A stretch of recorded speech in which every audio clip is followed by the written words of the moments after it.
lot of my trading, right? Fair value gaps is probably the only ICT concept you need outside of the power of three, and it is the most important concept. So fair value gaps, right? So let's kind of break this down. And I often get questions about this. So I'm going to clear this up for the crowd, right? I'm going to clear this up for the crowd today. So when you have a fair value gap, right, we can see right off the bat, there's two fair value gaps over here. And the question I often get is how do you know which fair value gap is going to get hit, right? So we have a fair value gap just over here. And we also have another fair value gap resting over here. These are our two fair value gaps, right? So you're going to ask me now, price action labs. How do you know which fair value gap is going to get hit, right? Because we could tap off this fair value gap and this could be the rejection, or we could come down to here and this would be the rejection. So the truth is you need to understand what's going on with the order flow. So let's break this down. Once price comes into your fair value gap, right? So we have a fair value gap after taking out liquidity.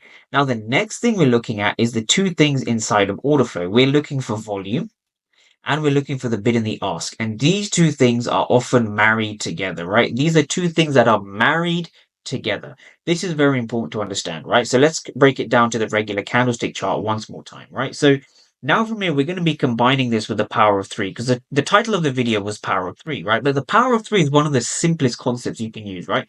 Let's go down to the 5-minute time frame.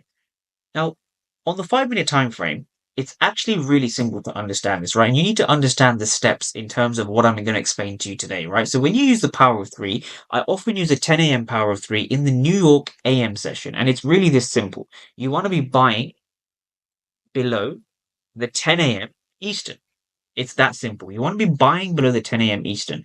So what you're looking for is for price to come into this area or into this area.